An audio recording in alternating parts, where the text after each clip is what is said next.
Donc, disais-je, bonsoir à toutes, bonsoir à tous pour ce quasiment dernier panel, dernière session du Global Social Economy Forum GSEF pour les intimes qui se tient à Mexico cette année, malheureusement de façon un petit peu virtuelle. Ce sera bientôt la clôture d'un forum qui a duré toute la semaine, qui a vu de nombreuses séquences, donc bien sûr, de tous les acteurs de la planète PSS, qui a aussi vécu une assemblée générale historique mardi, qui a pris un certain nombre de décisions par rapport à l'avenir du G7, de sa présidence, de son secrétariat, de ses coprésidences continentales. C'est pour situer le cadre dans lequel nous sommes et j'ai le plaisir, l'honneur et l'avantage d'accueillir autour de cette table virtuelle un certain nombre de personnalités et amis qui vont parler de ce sujet tout neuf, de l'économie bleue solidaire comme moyen pour éviter que notre chère Méditerranée, que j'ai derrière moi en fond d'écran, ne plonge un peu plus dans l'agonie à la fois humaine et écologique dans laquelle elle s'embourbe ces dernières années. Je suis Roderick Guigal, je suis président d'IESMED, qui est une coopérative européenne qui se consacre à faire avancer l'économie sociale et solidaire sur l'ensemble du bassin méditerranéen, avec un focus plus particulier ces dernières années sur Tunis et sur la Tunisie. L'économie bleue solidaire est un sujet que nous avons commencé à développer il y a 3-4 ans, qui monte en régime et qui va connaître dans quelques semaines à Sousse, en Tunisie, son premier forum méditerranéen, avec une participation que nous espérons importante et pour inaugurer un cycle que nous espérons dense et lui aussi politiquement important de développement d'une économie alliant l'écologique, l'environnemental, c'est la partie bleue, et le social et solidaire, qui est donc la partie dont nous sommes plus particulièrement spécialistes chez IESMED et que nous avons entrepris de développer avec tous nos partenaires. Je voudrais vous présenter les différentes personnes qui ont accepté d'être avec nous ce soir sur un panel que nous avons considérablement revisité par rapport à ce qui était notre prévision initiale parce que l'actualité nous a conduit à en décider ainsi. J'y reviendrai ou nous y reviendrons par la suite. À toute seigneur, tout honneur, je commence par Imen Wardani, qui est donc, elle a plein de casquettes, mais nous allons en utiliser que 2 ou 3 ce soir, qui est à la fois vice-maire de Sousse, donc première vice-maire de Sousse, qui est également coordinatrice, je vais passer sur le titre officiel, du Forum MEDEPS de la fin novembre. Elle est active aussi professionnellement dans le domaine de l'économie sociale et solidaire, et elle est depuis mardi dernier coprésidente du GSEF Afrique, dans le cadre des décisions qui ont été prises par l'Assemblée générale de cette organisation. Imen, bonsoir.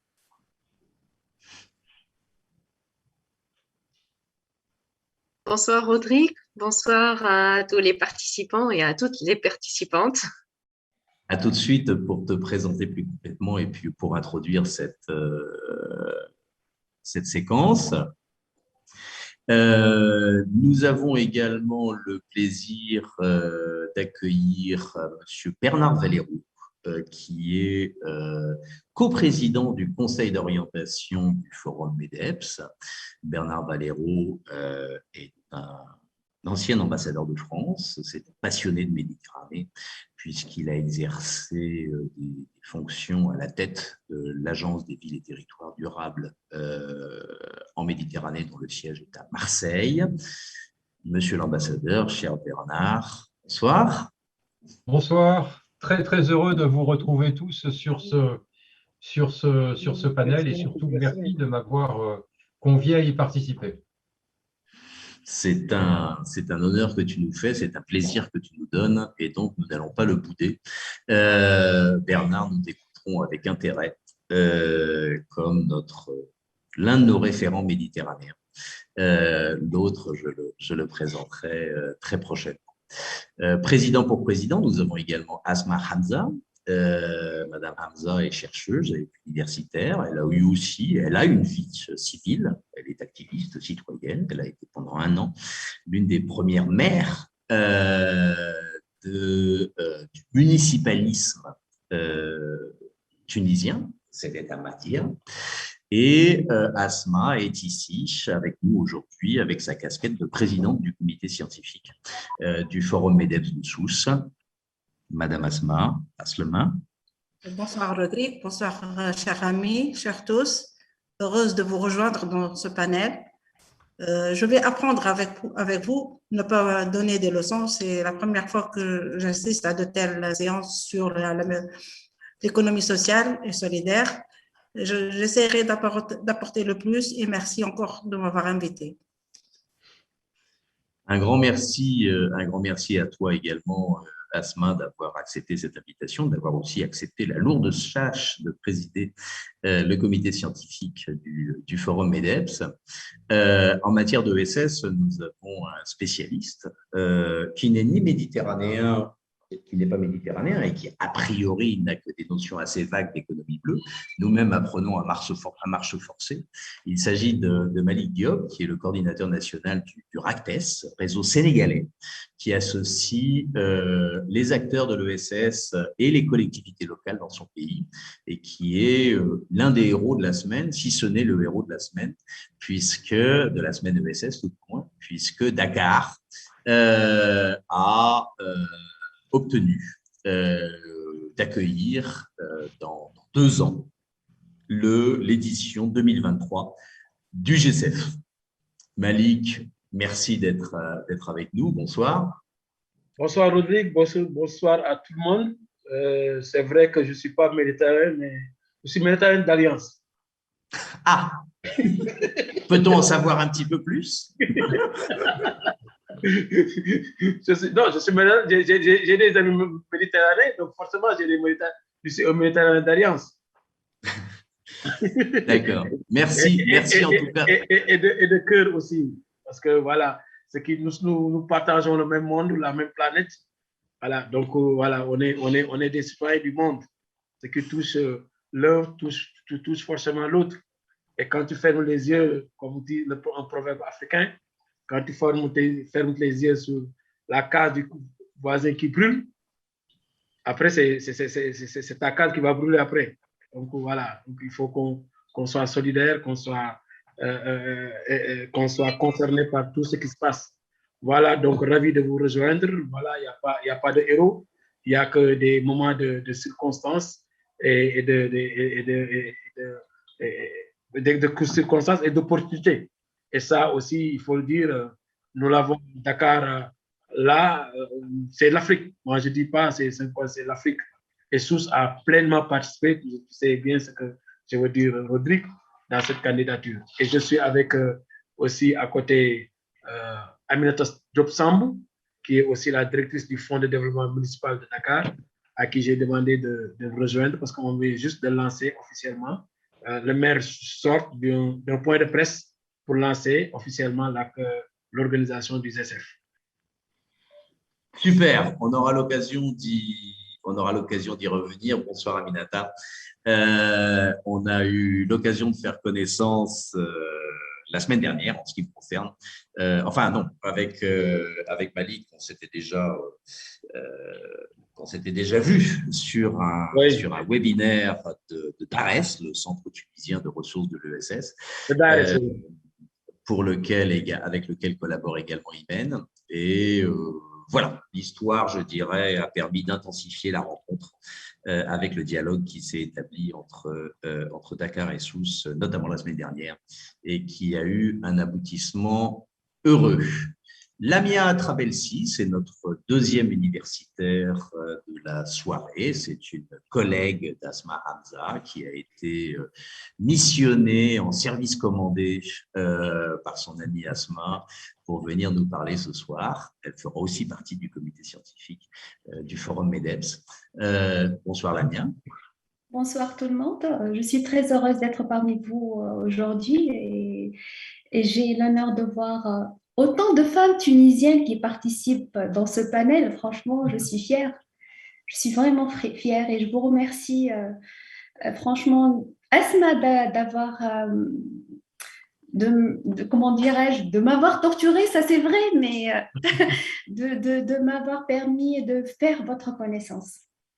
Enchantée. Merci à vous d'être là et j'espère que vous ne nous en voudrez pas trop de vous avoir mis le couteau sous la gorge pour un vendredi soir participer à un webinaire. Et enfin, last but not least, il ne figurait pas au programme, mais a bien voulu accepter mon invitation ce matin. Il s'agit de Frédéric Dubessy, qui est rédacteur en chef d'Econostrum.info. Econostrum est le média de l'actualité économique en Méditerranée depuis maintenant 13 ans. Tout à l'heure, j'ai dit 12, il m'a repris, c'était 13. Et donc, Frédéric connaît bien la Méditerranée.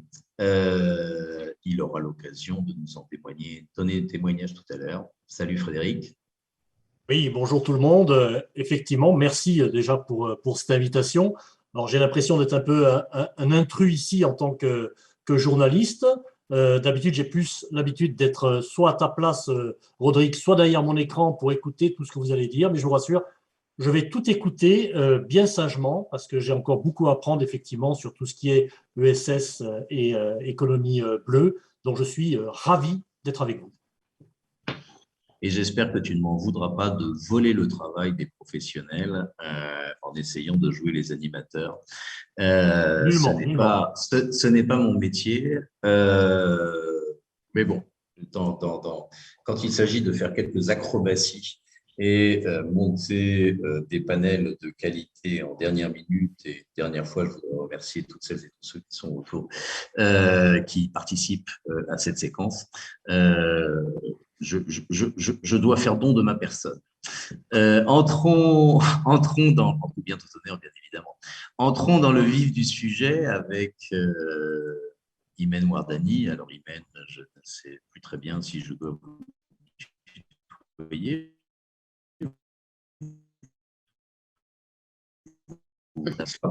Tu es Madame Forum MEDEPS, qui donc se tiendra à la fin du mois de novembre, après un report qui a été décidé fin septembre. Avec toutes ces casquettes, avec tous ces mouvements qu'il y a, avec le fait de te retrouver coprésidente aussi du GSF Afrique, tu arrives à t'y retrouver dans tout ça.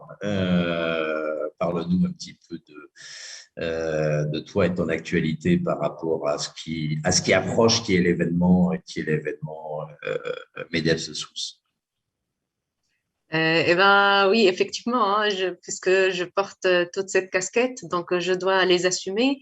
Et tant qu'il y a la motivation, tant qu'il y a la volonté, et tant que c'est pour la bonne cause, je suis prête et j'assumerai toutes mes responsabilités, effectivement.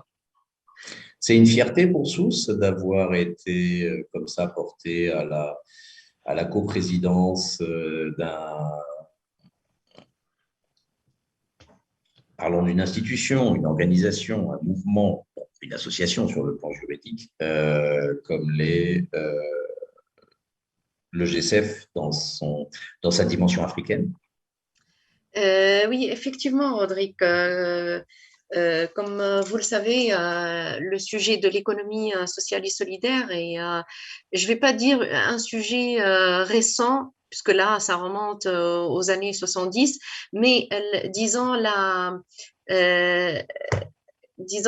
tendance maintenant vers l'ESS est apparue, réapparue, disons, il y a quelques années, notamment après la Révolution.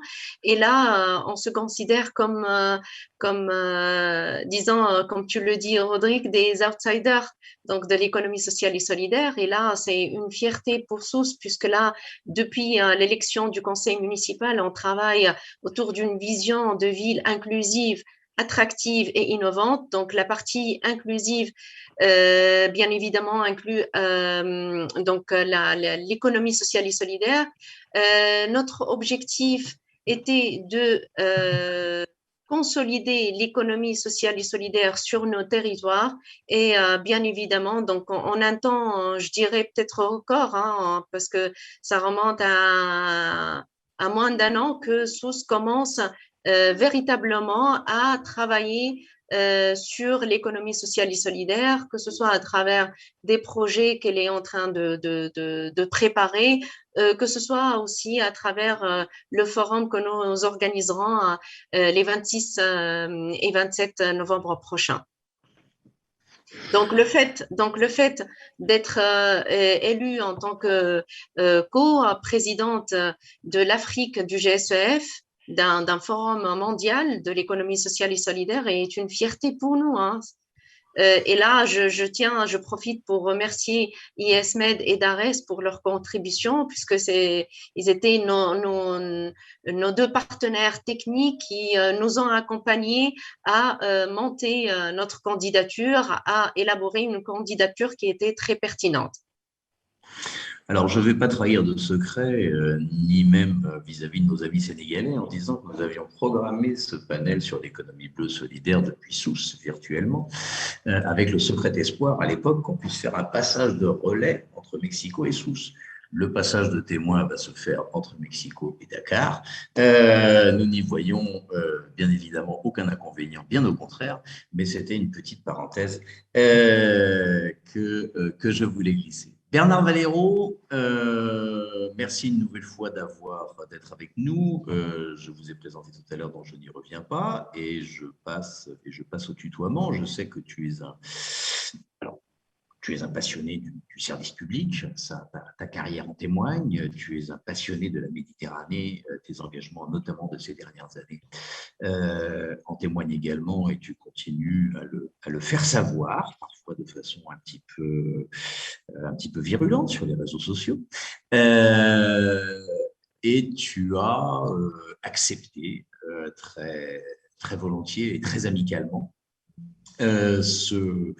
cette responsabilité pour laquelle on a notamment sollicité de présider ou co-présider le conseil d'orientation du forum MEDEPS SOUS 2021 sur un sujet dont tu ignorais à peu près tout, comme nous tous ici, l'économie bleue solidaire, l'économie bleue pas du tout, tu étais déjà très sensibilisé aux questions environnementales et à titre personnel, bien évidemment, aux questions sociales.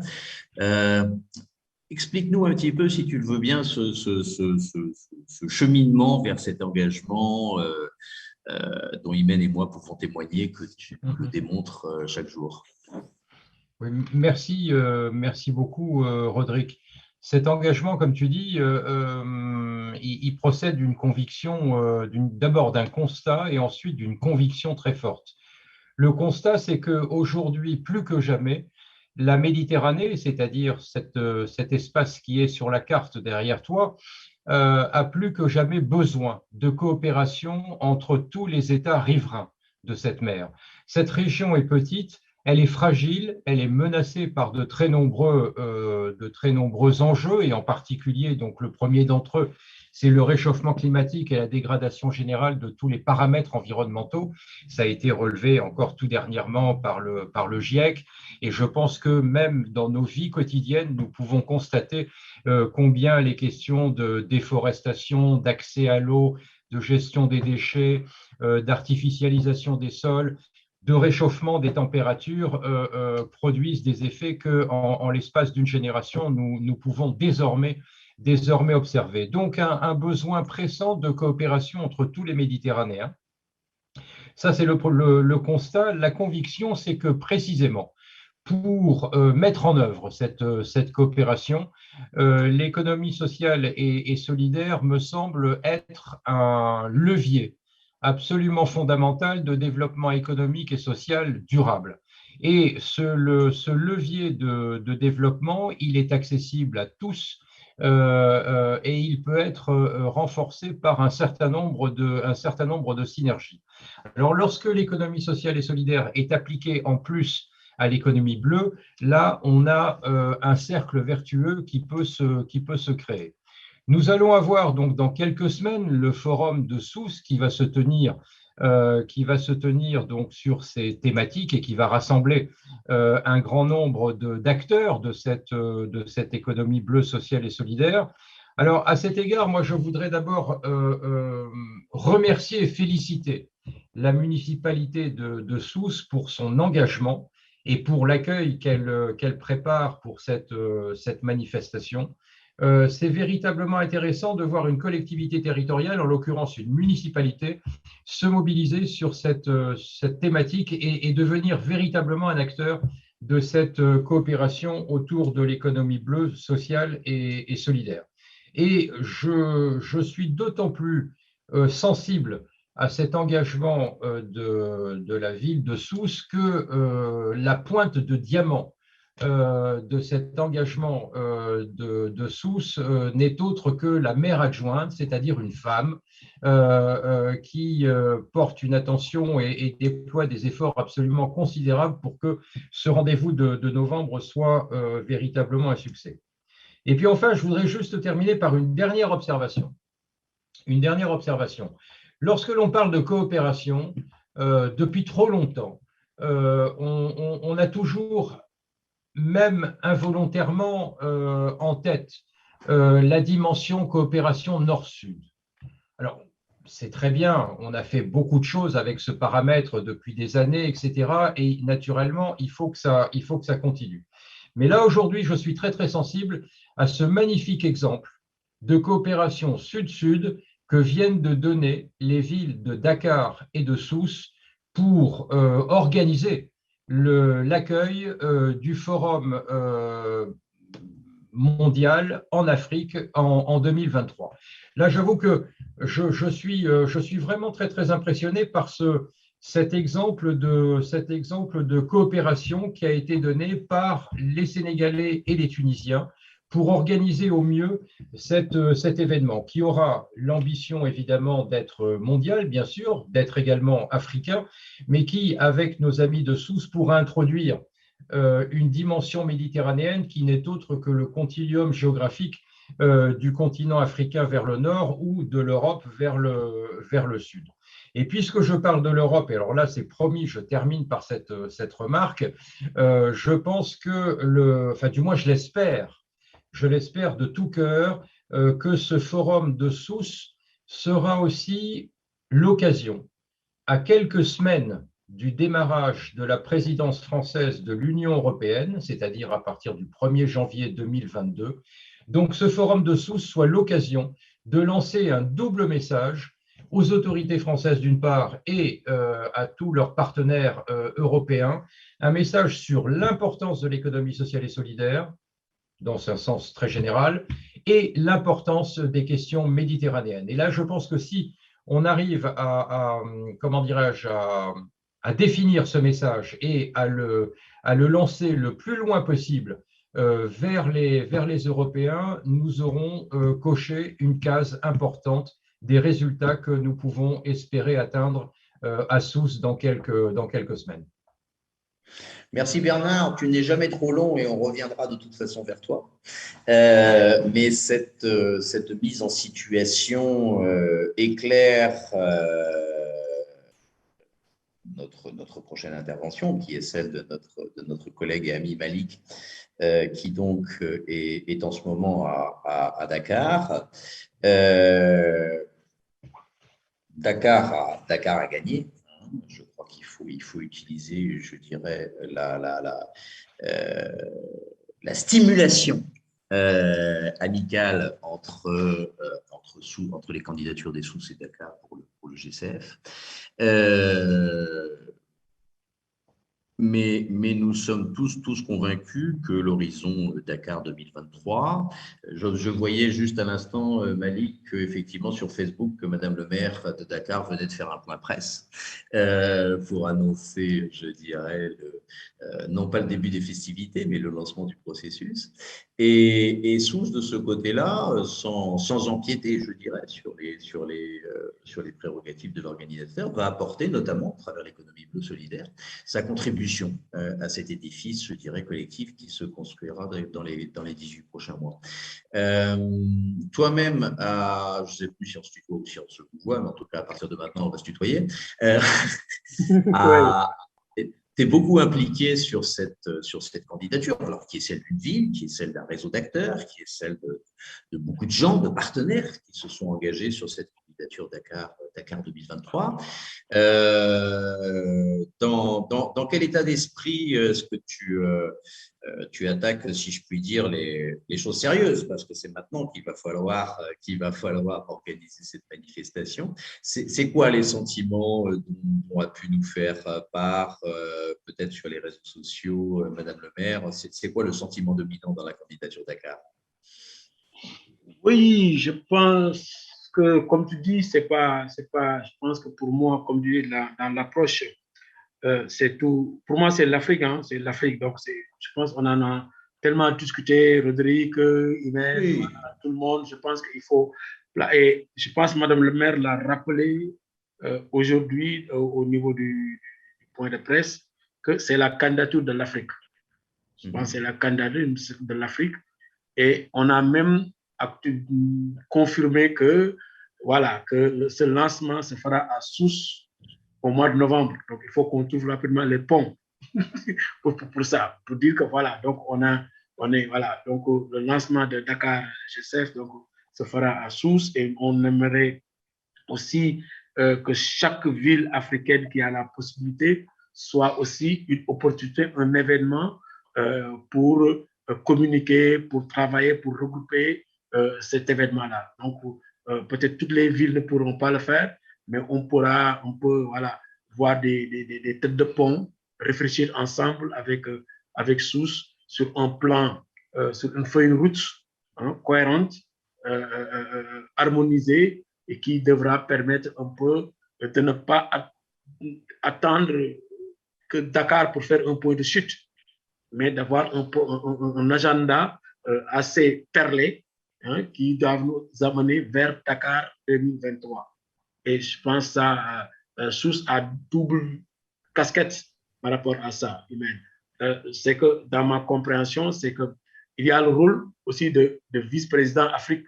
Ça, c'est aussi, il y a une responsabilité qui maintenant pèse sur Sousse, parce que aussi, cette candidature est placée donc dans le continent africain. Donc, il y a une responsabilité à faire cela. L'autre responsabilité aussi, le GCF vient de valider un plan d'action aussi. Un plan d'action, Afrique aussi, et Sousse doit aussi piloter ce plan d'action. Je pense que l'intelligence, c'est de croiser un peu ces deux défis pour en faire un grand défi. Un grand défi.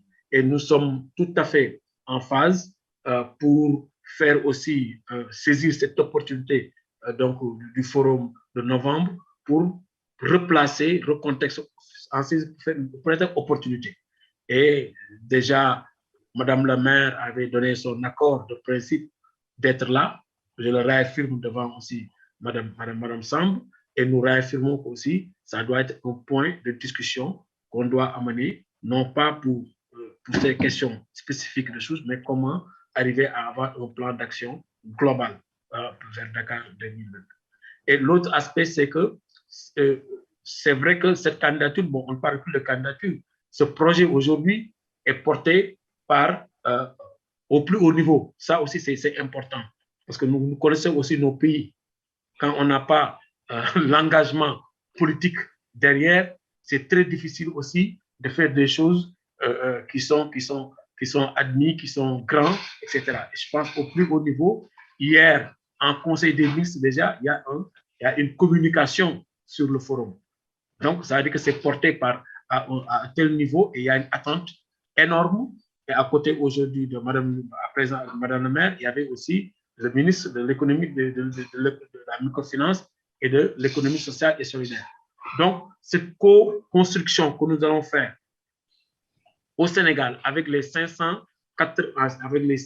000 collectivités territoriales, 604 collectivités territoriales, ce même travail de co-construction doit se faire en Afrique.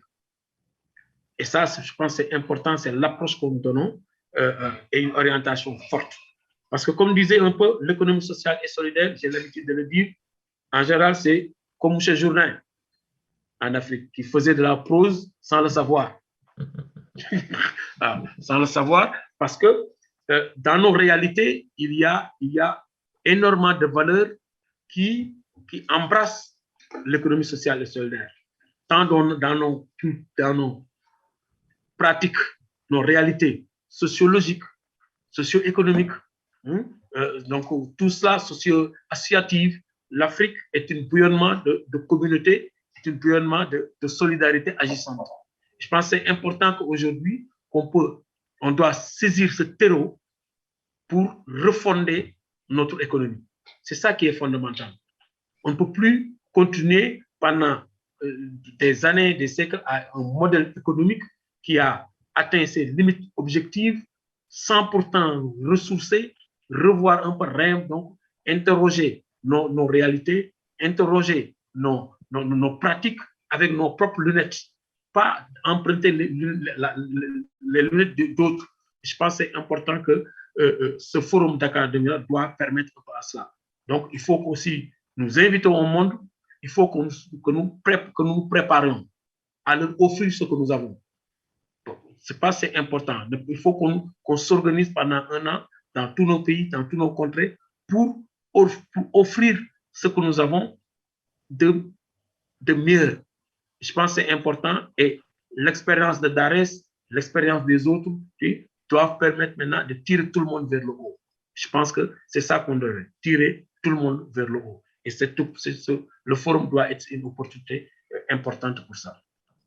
Merci Malik. Je reviendrai vers toi également postérieurement, mais tu viens de nous livrer un scoop, je dirais, à savoir que SOUS 2021 lancera quelque part le processus Dakar 2023.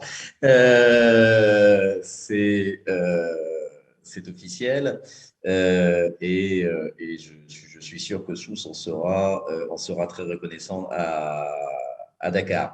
Imen, parle-nous un petit peu de ce forum, parle-nous d'abord de ça, et puis je vais ensuite venir vers nos autres invités, mais justement c'est pour un petit peu ouvrir vers eux. La gouvernance du forum d'abord, et puis un petit peu peut-être quelques aperçus sur la structure du programme. Est-ce que tu peux nous en dire 2 mots? Oui, Rodrigue, effectivement, là, on est en train donc de fixer les bases du processus, d'un processus à long terme en matière d'économie bleue solidaire, effectivement, et c'est-à-dire des échanges de fonds. Et en ce moment, on est en train de mettre en place une gouvernance du forum MEDEPS, que ce soit donc la mise en place d'un conseil d'orientation qui est l'organe politique du forum, aussi le conseil scientifique dont préside Madame Asma. Sinon Asma. Comité, oui. C'est à la demande de Madame Asma Hamza, donc le comité scientifique et bien évidemment un comité d'organisation qui va mettre en application les décisions du conseil d'orientation et le comité scientifique. Et il y a aussi également donc la mobilisation des acteurs donc de la société civile locale de Sousse qui a déjà commencé il y a quelques semaines. Nous étions agréablement surpris donc de la motivation, de la volonté des organisations et de la société civile, mais pas que. Il y avait donc aussi les administrations publiques qui ont manifesté leur intérêt à ce forum et à y adhérer. Et mobiliser aussi d'autres acteurs pour le succès et la réussite de ce forum. Donc, pour le programme de ce forum, donc les 2 journées principales donc, seront un vendredi et un samedi, soit les 26 et 27 novembre prochains. Donc, nous prévoyons un premier accueil, donc, notamment de nos invités, de nos intervenants, donc la veille, le soir.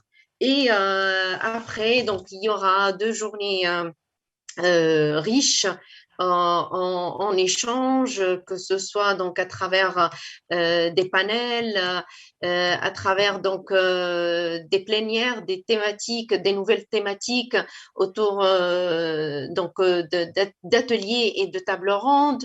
Il y aura aussi donc une déclaration politique qui est intitulée Déclaration de Sousse. Il y aura aussi des visites de terrain, il y aura des expos.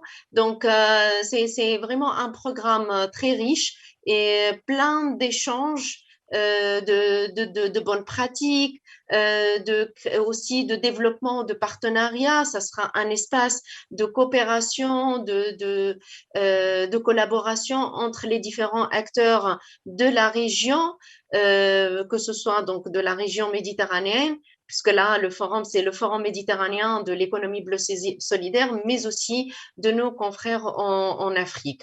C'est ça. Donc là, actuellement, comme je viens de le dire, nous sommes en train de mettre en place la gouvernance. Par la suite, on développera davantage le programme au fur et à mesure. Merci. Alors, je pense que je ne voudrais pas t'interrompre, mais je voudrais ouvrir ensuite sur Lamia. Tout ça se montre de façon assez spontanée. Chacun sait que le contexte sanitaire et le contexte politique et social tunisien n'ont pas été des plus simples, je dirais, ces derniers mois. Puisqu'on est en train de parler d'économie bleue et de mer Méditerranée, il faut donc naviguer, je dirais, au plus près en fonction des vents porteurs, contraires ou incertains qui peuvent être observés. Et c'est important que tu aies insisté sur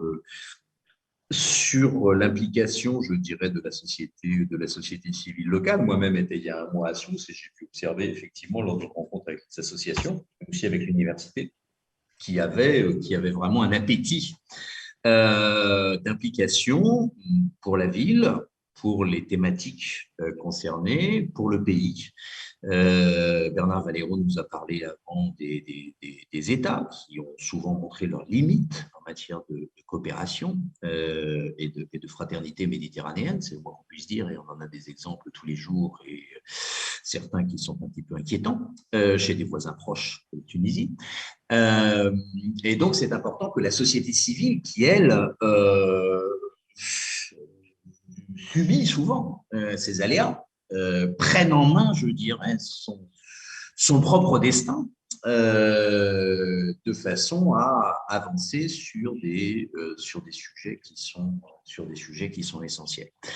Et de ce point de vue-là, on espère tous et on croit que Sousse 2021 sera quelque chose d'important. Alors, parmi les objectifs du forum, il y aura préciser le périmètre, c'est quoi cette fameuse économie bleue solidaire,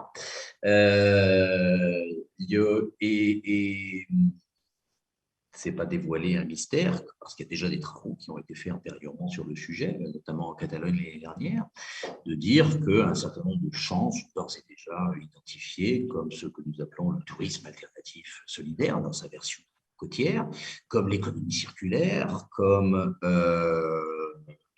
la reconversion, je dirais, ou la consolidation d'activités traditionnelles, et notamment la pêche, à travers l'économie sociale et solidaire, la préservation et la conservation de l'environnement. Et puis, il y a des sujets plus improbables qui apparaissent, mais qui sont dans l'actualité de tous les jours, comme la biotech. Et je me réjouis tout particulièrement d'accueillir à nouveau Lamia Trabelsi, qui est donc chercheuse à l'INSTM, l'Institut national.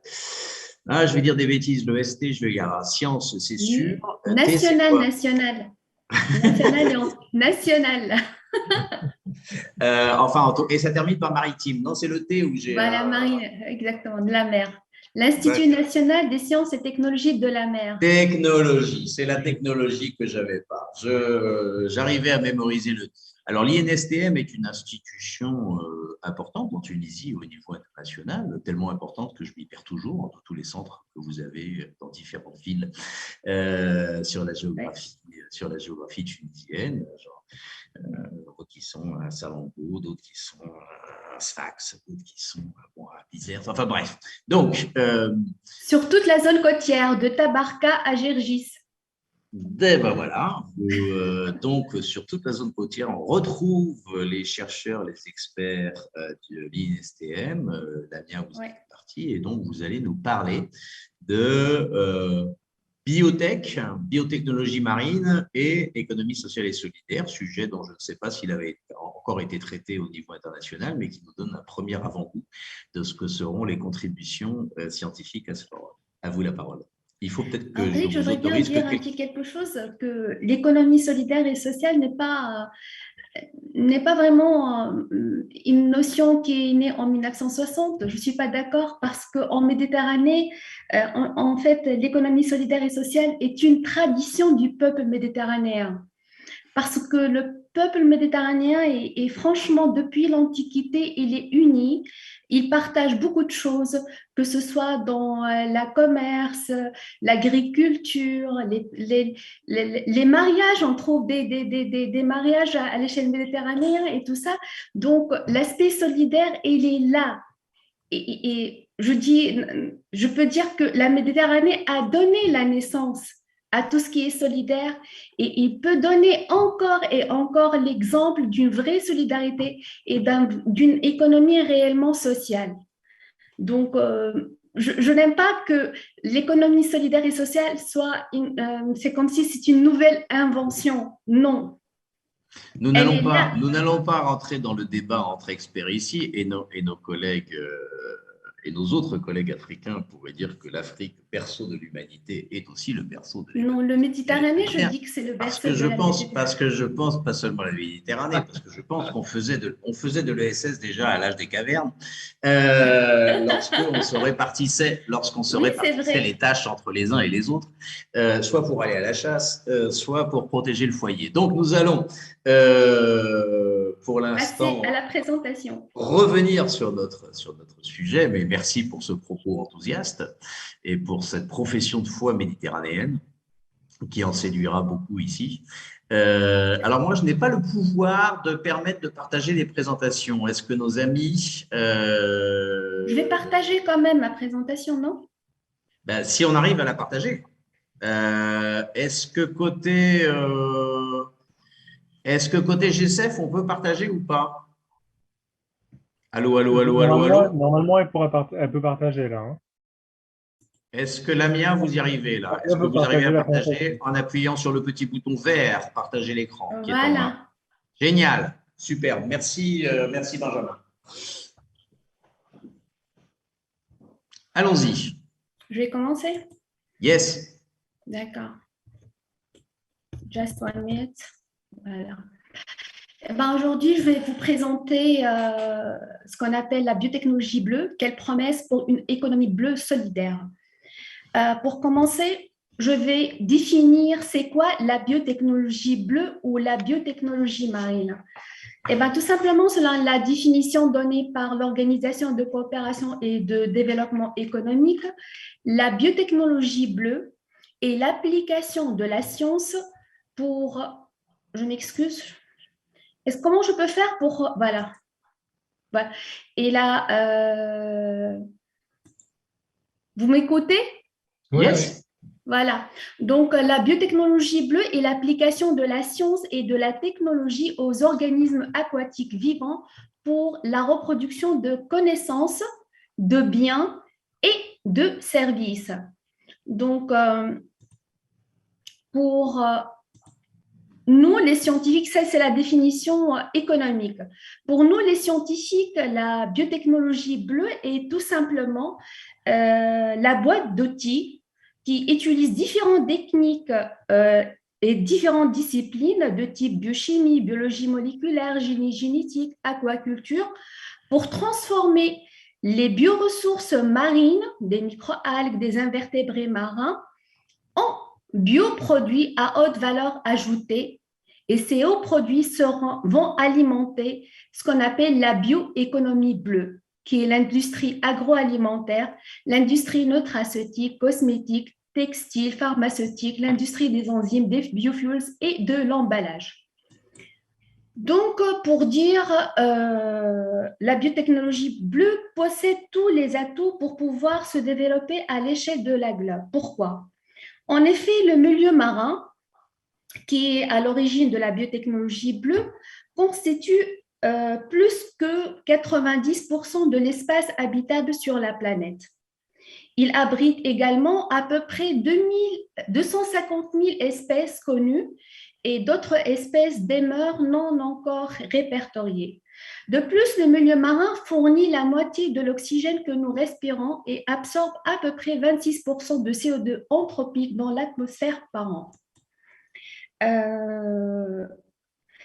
Par ailleurs, le milieu marin présente diverses activités humaines. En effet, on observe les activités de la pêche et de l'aquaculture, qui est une source de revenus pour des centaines de milliers de personnes, en particulier pour les familles à faible revenu. Il ne faut pas oublier également les écosystèmes de mangrove, qui sont des écosystèmes qui offrent une importante nourriture pour plus de 210 millions de personnes. Donc, pour récapituler, on peut dire que le milieu marin, qui est à l'origine de la biotechnologie bleue, est un vrai gisement de bioressources. Il assure la santé de la planète grâce à l'absorption du CO2 et à l'émission de l'oxygène, et il contribue directement et indirectement à la sécurité alimentaire et le bien-être social. Donc, il faut impérativement préserver ce patrimoine pour qu'on puisse survivre et prospérer là-dedans. Donc, la question qui se pose maintenant, c'est comment faire pour exploiter cet écosystème tout en le préservant. Eh bien, la réponse réside dans l'état d'équilibre qui doit s'installer entre les outils de la biotechnologie bleue et les besoins de l'économie bleue solidaire. Pour être efficace et pour simplifier les choses, je vais traiter l'exemple de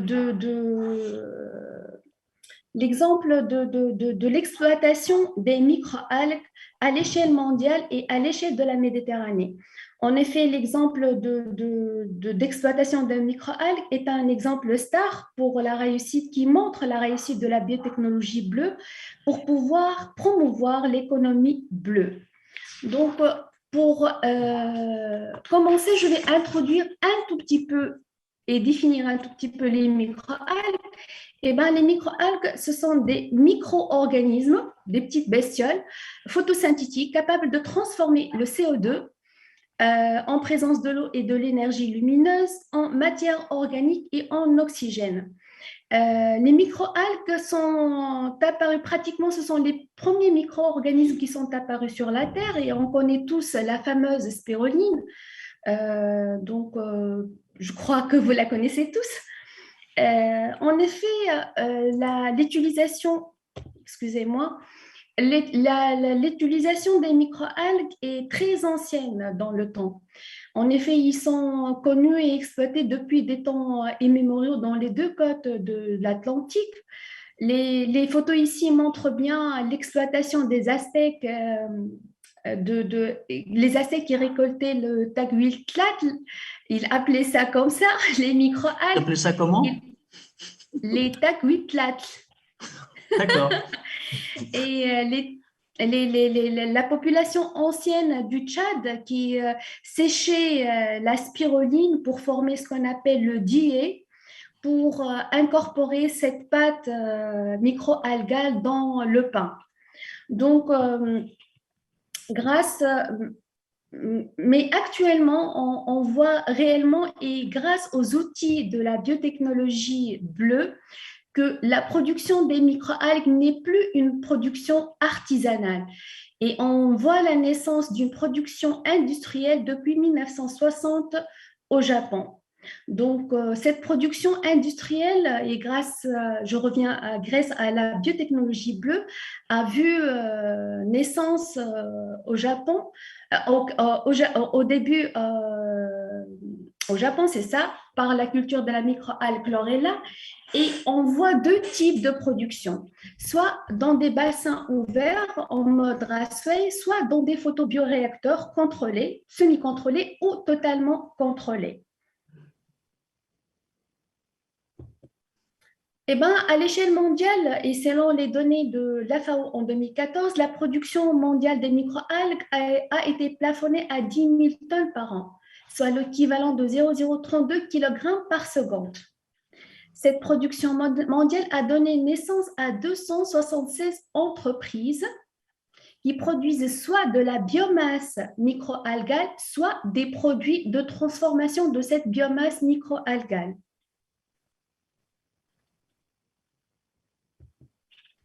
À l'échelle de la Méditerranée, on voit, et selon l'étude réalisée par IPMED 2016, on voit que la Méditerranée possède cette capacité de produire les microalgues et on a vu la naissance de 72 entreprises dans 9 pays, dont 50 sont dans les pays européens et 22 dans les pays du sud de la Méditerranée. La production des microalgues est une production majoritairement destinée à l'alimentation humaine à 74% en volume. Les microalgues en Méditerranée, et selon l'étude de Mantel, le Global Market Research and Market Insights, montre que les produits à base de microalgues sont désormais variés sur le marché méditerranéen.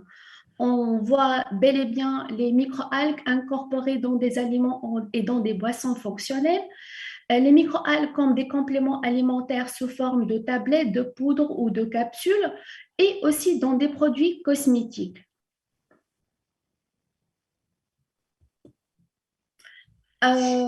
Pour dire ici, on va dire que durant ces dernières années, la biotechnologie bleue a des nouveaux horizons. En fait, elle cible à ce que les microalgues soient un vrai outil pour le développement durable et donc un outil pour une économie bleue solidaire. Et ceci en utilisant les microalgues comme un agent pour la phycorémédiation des eaux usées. Donc, ici, on va essayer d'utiliser les microalgues pour sauver l'environnement et pour traiter les eaux usées. Les scientifiques cherchent également actuellement, et grâce aux techniques de la biotechnologie bleue, à utiliser des bioconservateurs à partir des biomolécules microalgales. Donc, à faire éliminer tout ce qui est bioconservateur chimique. Également, on voit la naissance, et ça sera pour bientôt, la production des biofuels de la 2e et de la 3e génération à partir des microalgues. Donc, pour finir, je dois dire que la biotechnologie bleue a divers défis actuellement, surtout pour pouvoir promouvoir l'économie bleue solidaire en Méditerranée, surtout au niveau de 3 axes. Le premier axe, c'est la conservation de l'environnement. Le deuxième, c'est la pêche, comment promouvoir la pêche. Et le troisième, c'est comment promouvoir le tourisme et les activités récréatives. Et merci pour votre attention. Bravo.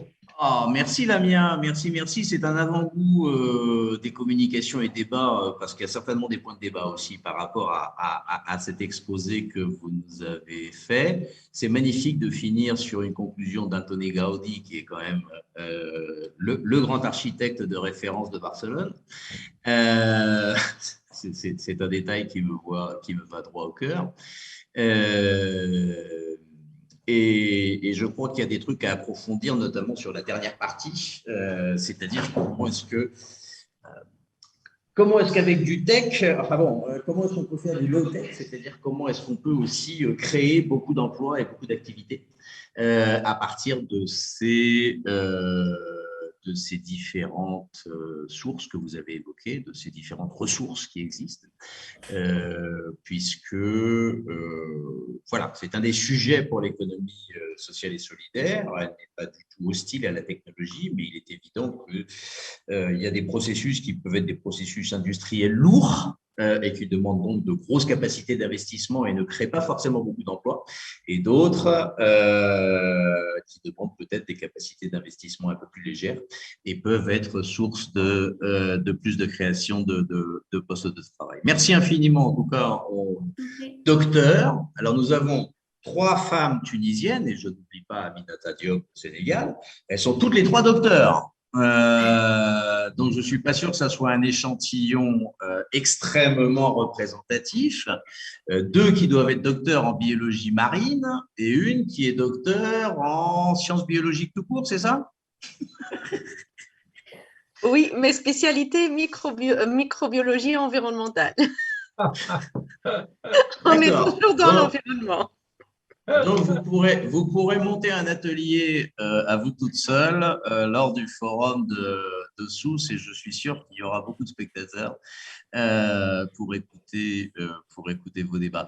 Asma, avant d'en venir à Frédéric, Asma, est-ce que tu as quelque chose à ajouter sur les propos de ta collègue? Tu as dit que tu te tairais si elle parlait, mais je n'en prends pas un mot. Une réaction rapide entre scientifiques, entre docteurs, entre universitaires? Enfin, avant de parler du travail de Lamia, merci Lamia, tu as fait un très beau récap.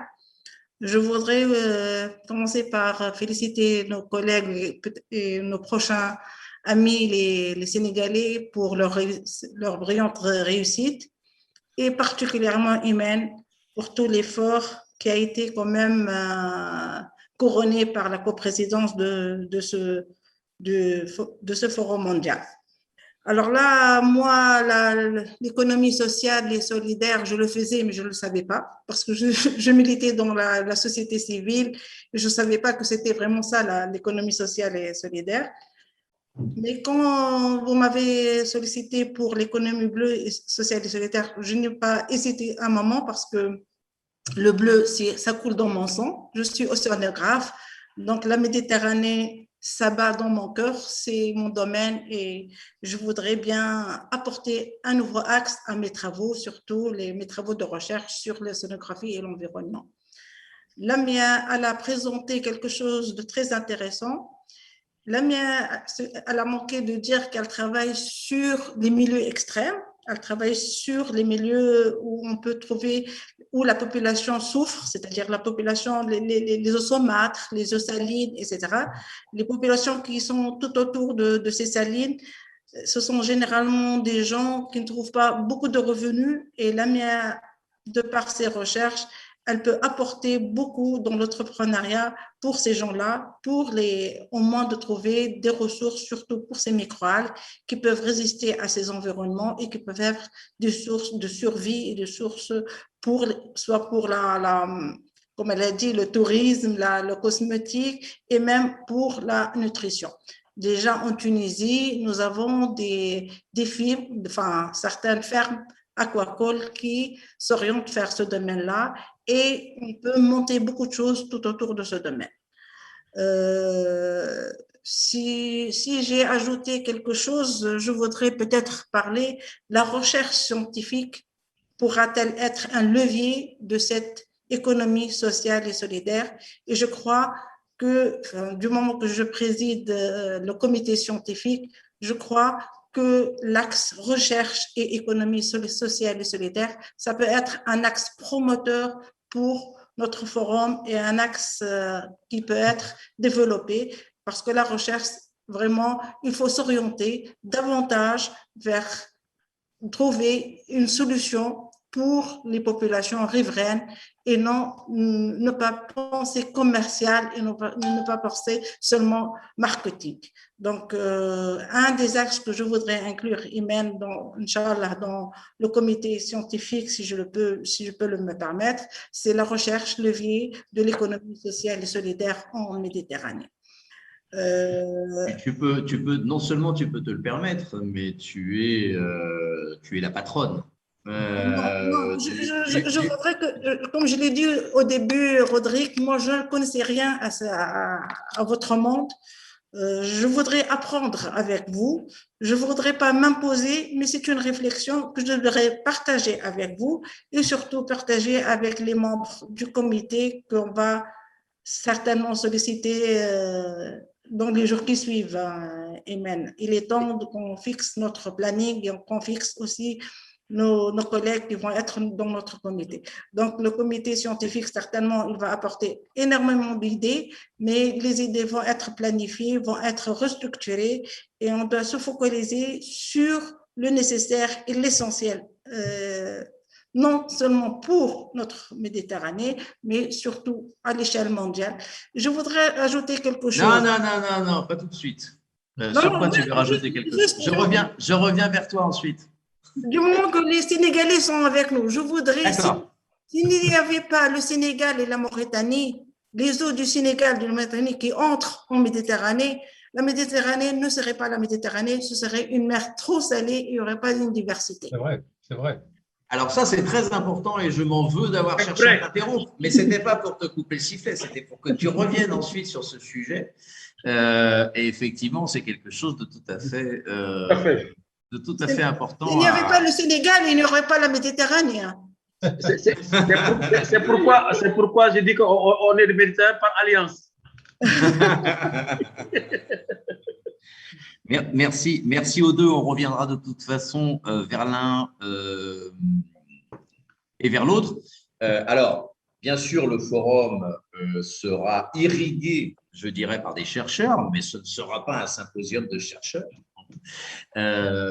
Souss ira à la rencontre des acteurs, je dirais, quel que soit leur profil.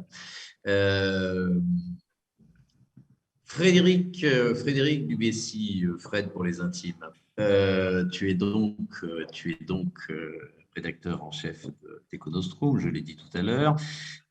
Ton approche, toi, c'est l'économie. Alors, rappelle-nous peut-être un petit peu ce qu'est le positionnement donc, de ce média et qu'est-ce que ça t'inspire, je dirais, ces divagations diverses et variées autour de l'économie sociale et solidaire, l'économie bleue, ce que j'appellerais un petit peu les nouvelles économies. Alors, elles sont effectivement pas nouvelles pour beaucoup d'entre elles.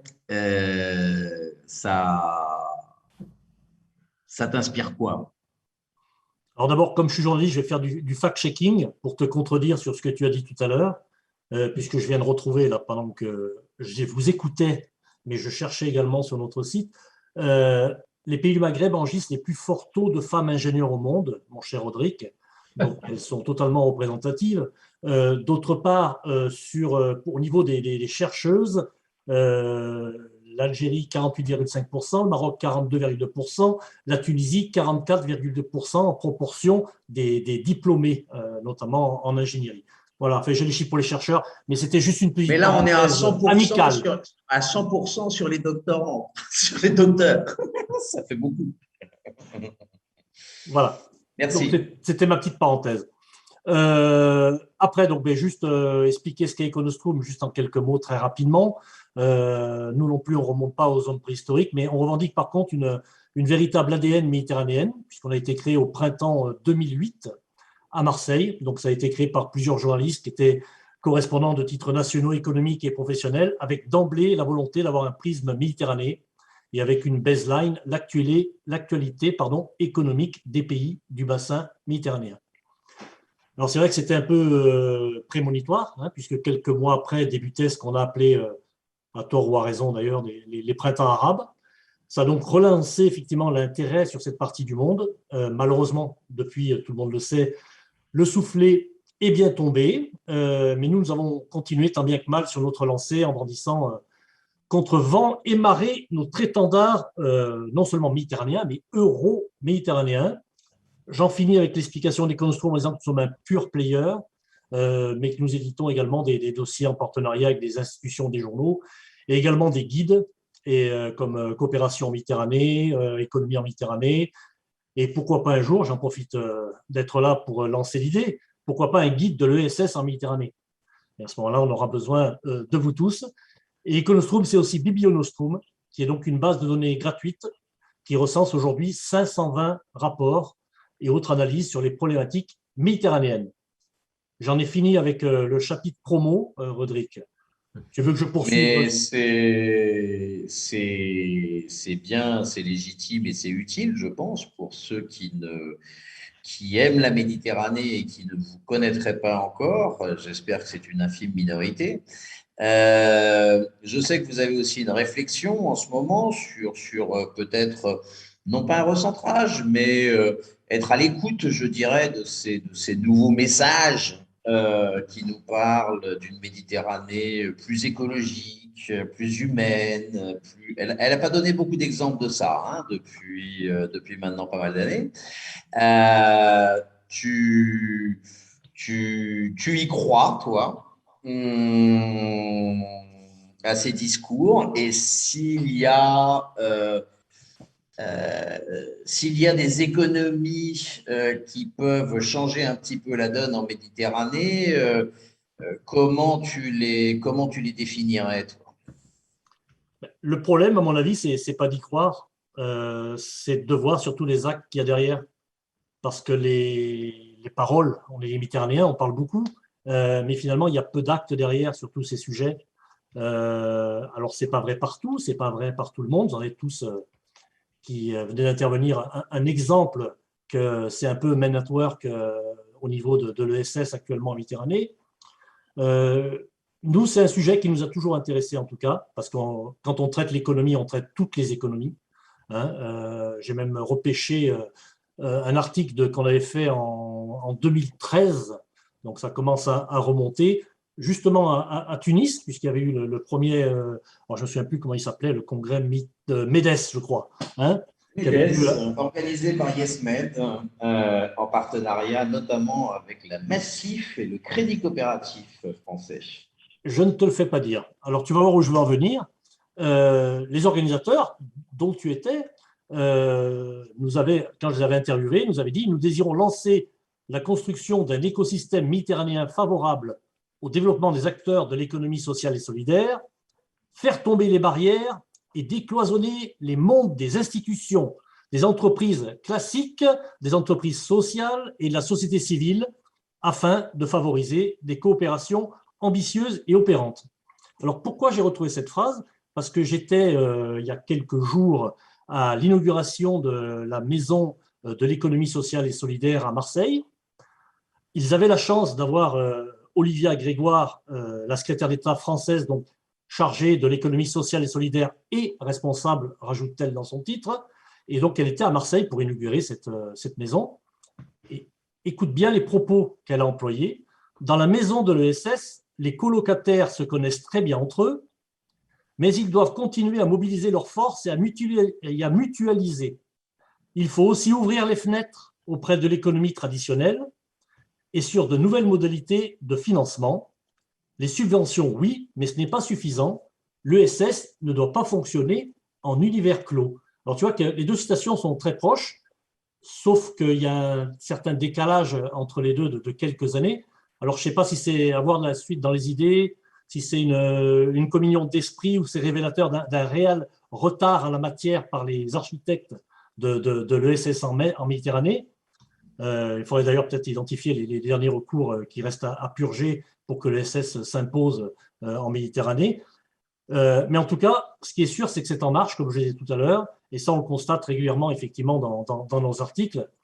Alors, comment se concrétise ça? Effectivement, il y a eu la maison de l'ESS, vous avez tous parlé, à Tunis, donc en Tunisie, qui est un peu précurseur là-dessus. Donc, j'ai le logo derrière moi, d'ailleurs, par miracle, il est apparu.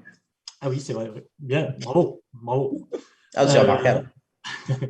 Il y a aussi le futur forum, donc MEDES à Sousse, qui va avoir lieu en novembre. Alors, je vais terminer en disant que l'Econostome veut continuer à apporter sa contribution à ce vaste chantier, pour rester dans l'analogie. Pour nous, chacun de nos articles sur ces sujets sont un peu une brique supplémentaire à tout ça. Et donc, comme tu le disais tout à l'heure, pour accélérer un peu le rythme des brouettes, je vais dire, nous travaillons donc à une nouvelle formule, encore plus centrée sur l'ESS. Et toutes les bonnes volontés, d'ailleurs, sont les bienvenues pour nous aider en ce centrage. Nous sommes en pleine phase de réflexion. Et nous serons, puisque je l'ai appris ce matin, apparemment, de ta bouche, tu vas me le confirmer devant tout le monde, comme ça après tu ne pourras pas te démentir. qu'Econostrum.info sera le média officiel de MED-EBS 2021. Tu me confirmes? Je le confirme en direct live, même si c'est quelque chose dont nous devons bien évidemment débattre avec le conseil d'orientation, le comité d'organisation, mais on peut considérer que c'est acquis. Et je voudrais terminer juste par un truc, si tu me permets. Oui. À Marseille, il va y avoir 2 gros événements. La Méditerranée du futur, qui est organisée par la région Provence-Alpes-Côte d'Azur, et le sommet des 2 rives. Alors théoriquement, je dis théoriquement parce que les messages sont un peu brouillés, les 2 devraient se tenir, mais peut-être que Bernard a plus d'informations là-dessus, devraient se tenir en février donc, 2022 à Marseille. Donc ça se joue à domicile, enfin en tout cas pour nous, et que là aussi on va être très attentif à ce qui se dira et surtout aux actes qui suivront. Et ce qui va se dire notamment sur l'ESS va sans doute être très important. Bernard Valero, tu as été interpellé indirectement ou directement par Frédéric. Marseille, février, ça devait être fin novembre. Puisque ça n'est plus, on en a profité pour prendre la date. Pour Sousse, puisque Imen nous a dit ce sera le 26 et le 27. Le 28 sera pour la première fois officiellement le jour de la Méditerranée. Ça a été décidé l'année dernière par l'Union pour la Méditerranée, dont le secrétariat est basé à Barcelone. Et donc, cette date du 28 novembre va acquérir progressivement une dimension solennelle et symbolique. Elle fête l'anniversaire de la déclaration de Barcelone, qui avait pour la première fois jeté les bases de ce que devrait être une coopération méditerranéenne ou euro-méditerranéenne. On a pu se rendre compte que 25 ans n'ont pas été suffisants pour beaucoup avancer, même parfois le contraire. Ce n'est pas très encourageant, mais on va sûrement faire mieux dans les 25 ans qui viennent. Bernard, qu'est-ce que cette perspective de février, je sais, Frédéric sait que tu es appliqué au moins sur un des 2 événements, si ce n'est sur les 2. Ce rendez-vous de février à Marseille, il sera important? Oui, enfin, je le pense. Il sera important pour plusieurs raisons. La première, c'est que on parle de 2 choses qui vont être, comme le rappelait Frédéric, qui vont être extrêmement liées, c'est-à-dire la 2e édition, mais sous des formes un peu différentes et améliorées surtout, du Forum des 2 rives qui s'était tenu à Marseille en juin 2019, à l'initiative de la France, du président de la République française, avec un petit peu comme philosophie, comme inspiration, ce qui est en train de se passer ou ce qui s'est passé aujourd'hui à Montpellier sur le nouveau sommet Afrique-France. C'est-à-dire, on a des problèmes en Méditerranée, les États ne suffisent pas tout seuls à les résoudre, donc il faut faire monter en ligne d'autres acteurs. Qui sont ces autres acteurs? Ce sont les sociétés civiles et les territoires. Donc là, il y aura ce forum organisé par les plus hautes autorités françaises.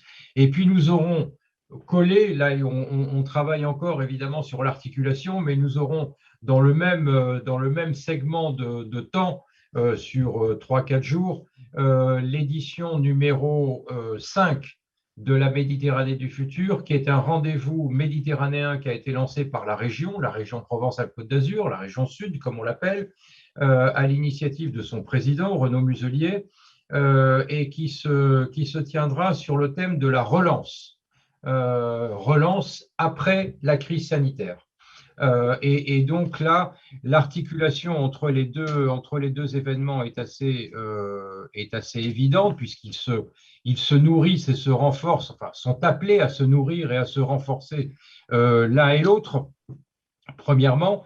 Et deuxièmement, je pense effectivement, comme le disait Frédéric, que c'est une excellente occasion, dans un cas comme dans l'autre, de faire progresser précisément la cause de l'économie sociale et solidaire, c'est-à-dire de faire reconnaître ce segment d'activité économique comme, ce que je disais tout à l'heure, un vrai levier à la fois de développement et de coopération en Méditerranée.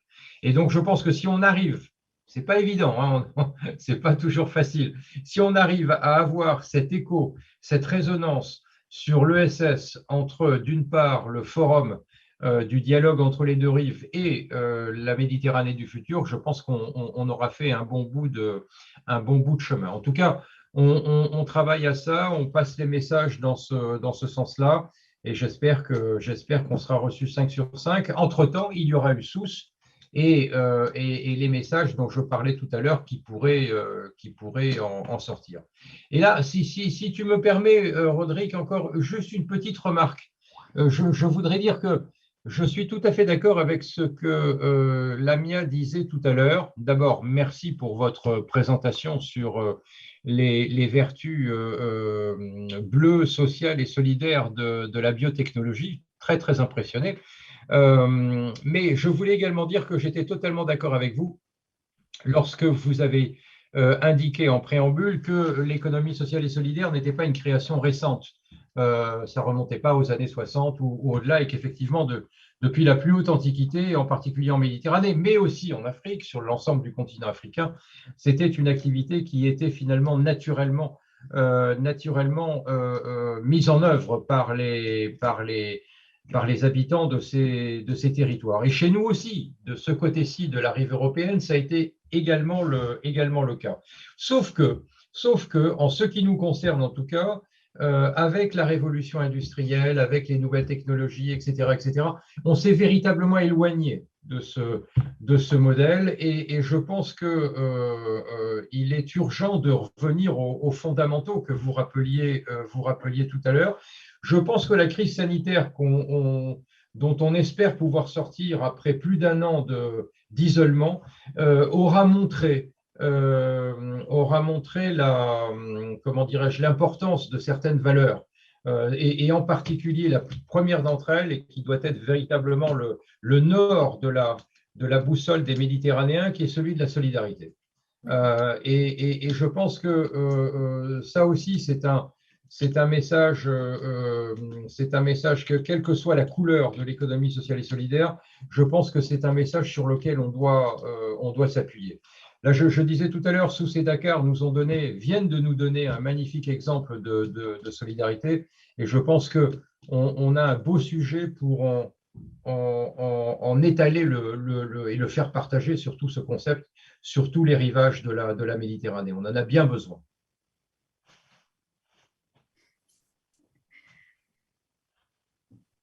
Oui, je disais merci Bernard, on va revenir vers Dakar juste maintenant, mais Lamia souhaitait réagir, me semble-t-il, sur tes propos.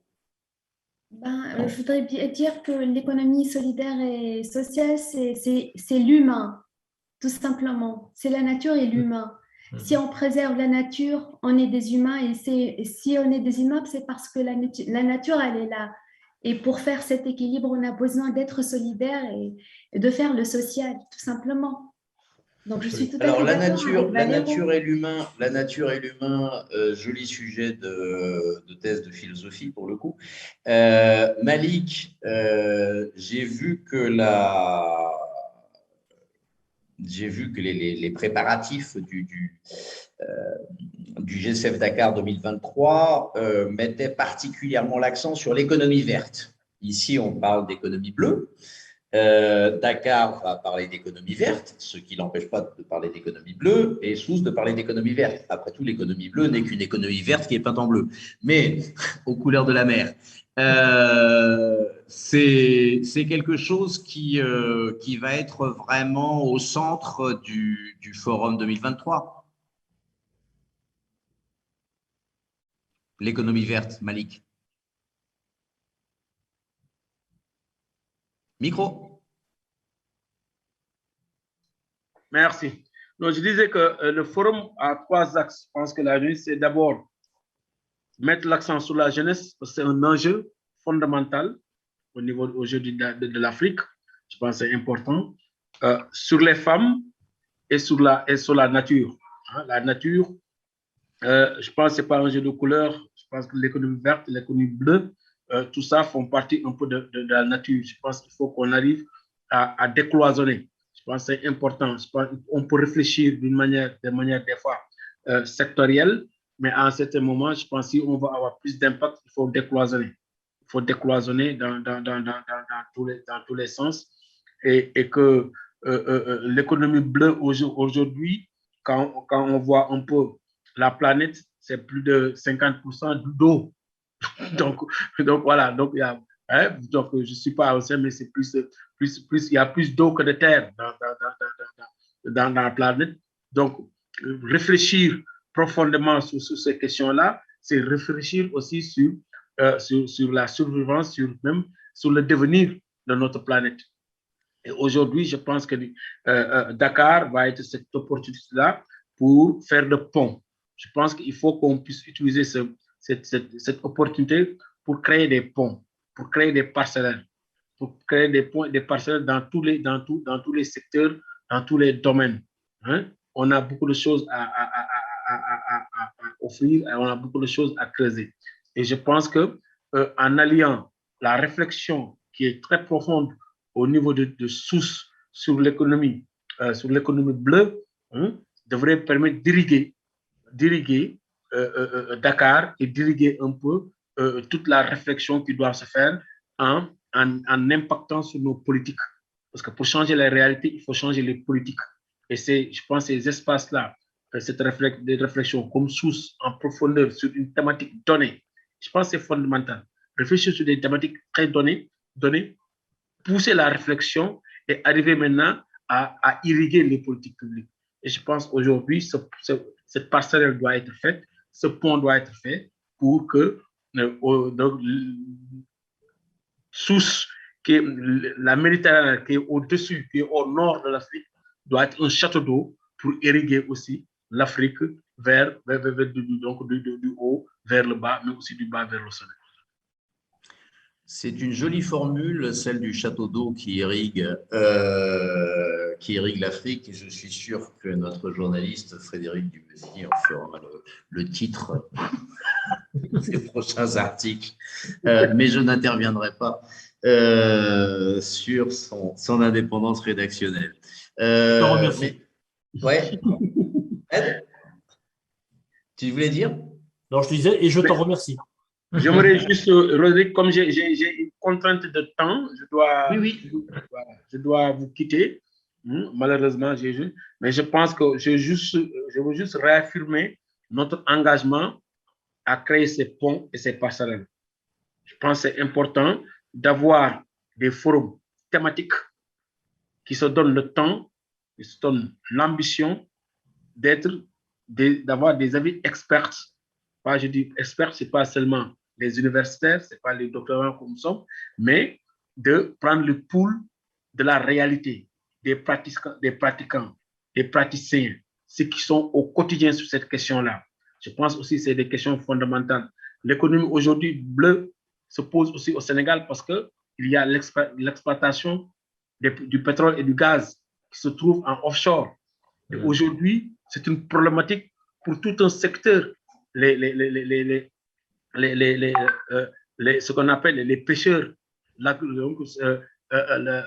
la pêche artisanale surtout, où il y a des communautés qui vivent de ça pendant des siècles, qui ont des réflexes, qui ont des comportements, qui ont des pratiques, qui ont des usages autour de l'eau, ce qu'on appelle on l'appelle les communautés de l'eau, hein, parce que tout résume vers l'eau. Et aujourd'hui, c'est des inquiétudes par rapport à l'exploitation du pétrole, du gaz, hein, pour le devenir non seulement de leur pratique économique seulement, mais même de leur pratique culturelle, de leur pratique ancestrale. Il y a autant de choses, autant de réflexions, je pense qu'aujourd'hui, qu'on doit réfléchir sur ces questions-là. Et je pense que le forum de sources sur cette question-là devait permettre un peu de créer ces ponts-là et ces enjeux majeurs.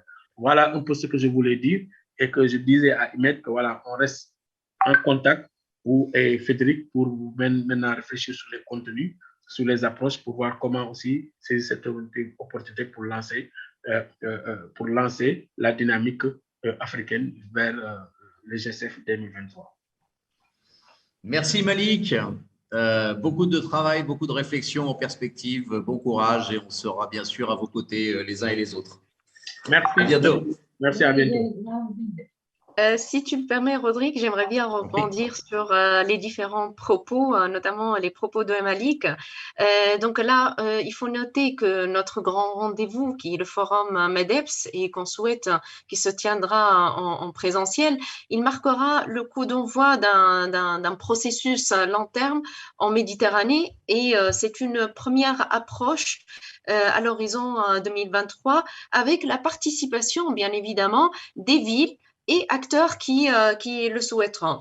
Aussi, c'est quelque part, en fait, une des contributions de SOUS, mis à part la consolidation de l'économie bleue solidaire, c'est également donc la création d'une dynamique qui contribuera au succès du Forum mondial du GSF de Dakar 2023. Donc, si je résume, SOUS va être un événement de lancement qui va fixer les bases d'un processus, de ce processus, donc avec des échanges de fonds, comme je l'ai dit tout à l'heure, une déclaration politique, etc. Et donc là, je compte beaucoup sur la collaboration et la coopération entre les villes, que ce soit du Méditerranée ou bien de l'Afrique, puisque là, la Sousse, c'est une ville africaine, c'est une ville méditerranéenne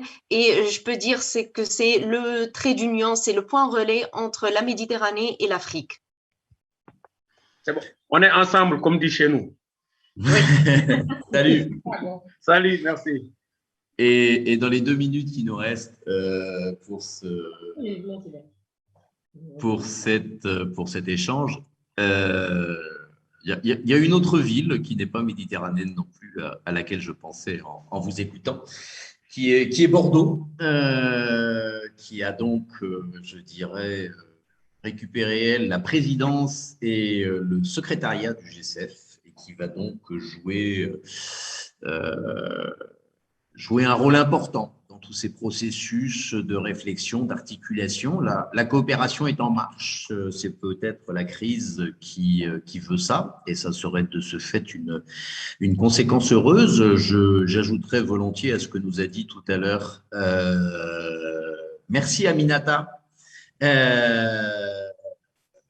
pour ce message sur le chat qui est un très joli message. Et qui nous quitte également. Nous allons tous nous quitter d'ailleurs sous peu. Bernard nous a parlé de l'horizon Marseille, des enjeux qu'il y avait.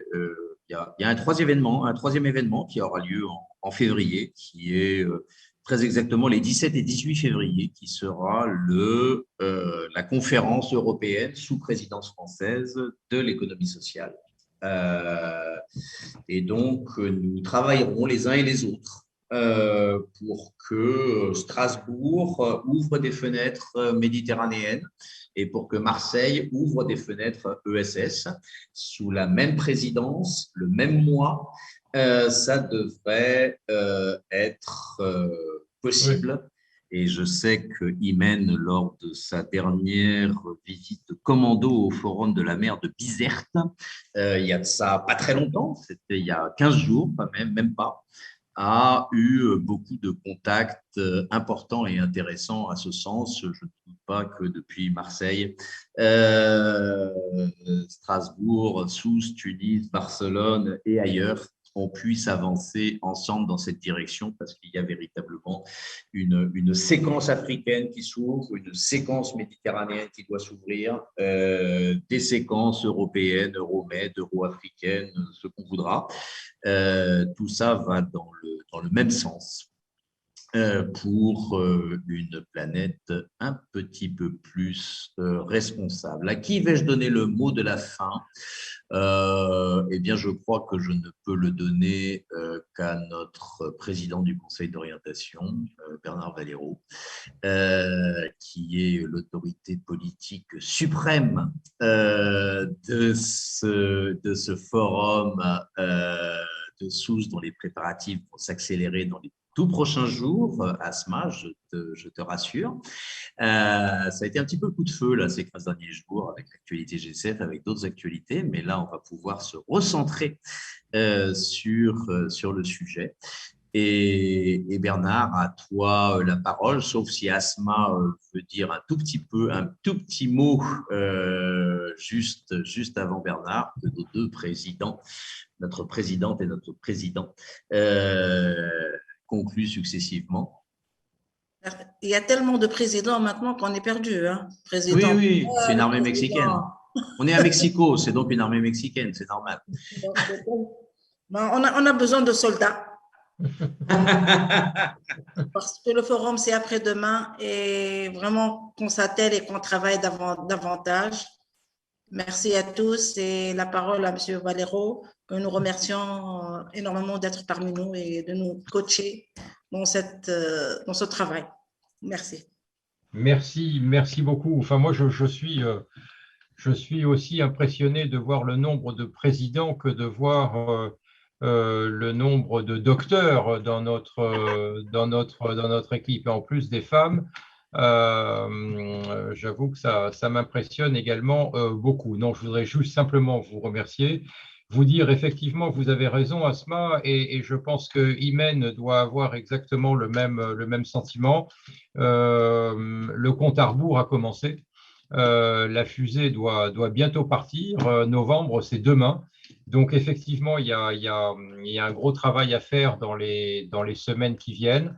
Je pense, enfin moi, c'est mon intime conviction et c'est la raison pour laquelle je suis là, c'est que on fait du travail utile, tous ensemble, et puis ça a beaucoup de sens. Ça a beaucoup de sens parce qu'est la Méditerranée aujourd'hui, l'état dans lequel elle est, qui n'est pas toujours très drôle.